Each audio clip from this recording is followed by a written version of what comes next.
Assalamualaikum warahmatullahi wabarakatuh.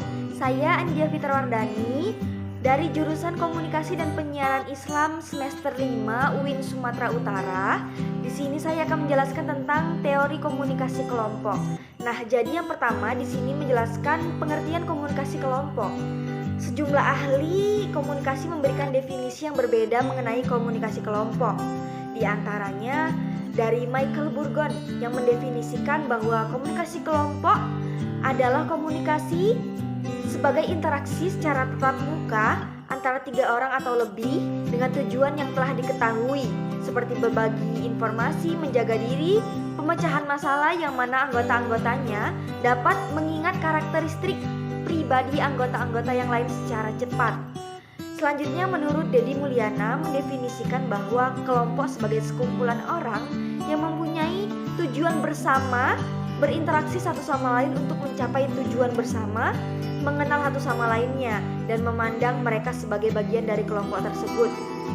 Nah, jadi dari dua definisi di atas dapat disimpulkan bahwa komunikasi kelompok adalah komunikasi yang terbangun di antara beberapa orang yang memiliki maksud dan tujuan yang sama untuk berbagi informasi dalam beberapa hal. Dalam beberapa hal, anggota kelompok tersebut biasanya diikat dengan nilai norma, peran, tugas, kepentingan, dan bahkan ideologi. Nah, selanjutnya ada fungsi dan klasifikasi komunikasi kelompok. Keberadaan suatu kelompok dalam masyarakat dicerminkan dengan adanya fungsi-fungsi yang dilaksanakannya. Fungsi-fungsi tersebut antara lain fungsi hubungan sosial, fungsi pendidikan, fungsi persuasi, fungsi pemecah masalah, fungsi pembuatan keputusan, dan fungsi terapi. Itulah salah satu fungsi dari teori komunikasi kelompok. Nah, di sini tuh komunikasi kelompok terdiri dari beberapa klasifikasi yang terdiri dari kelompok primer dan sekunder, kelompok deskriptif dan kelompok preskriptif. Selanjutnya ada kelompok Theodore Newcomb 1930 yang melahirkan istilah kelompok keanggotaan atau membership group dan kelompok rujukan atau reference group. Selanjutnya karakteristik komunikasi kelompok. Karakteristik komunikasi kelompok yaitu norma ataupun persetujuan perjanjian tentang bagaimana orang-orang dalam suatu kelompok berperilaku satu dengan yang lainnya. Ada tiga kategori norma, yakni norma sosial, prosedural, dan norma tugas.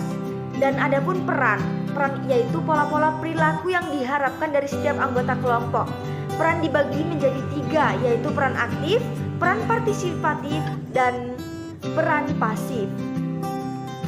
Nah, selanjutnya terdapat teori-teori komunikasi kelompok yang mana terdiri dari 7 bagian. Di antaranya ada teori psikodinamika, teori fundamental interpersonal relationship orientation ataupun VIRO, ada model Fisher, ada teori perkembangan kelompok, teori sintalitas kelompok atau group sintality theory. Selanjutnya ada drive theory. Yang terakhir ada teori prestasi kelompok ataupun theory of group achievement. Nah, mungkin hanya itu yang dapat saya sampaikan. Lebih dan kurangnya saya mohon maaf. Wabillahi taufiq wal hidayah. Wassalamualaikum warahmatullahi wabarakatuh.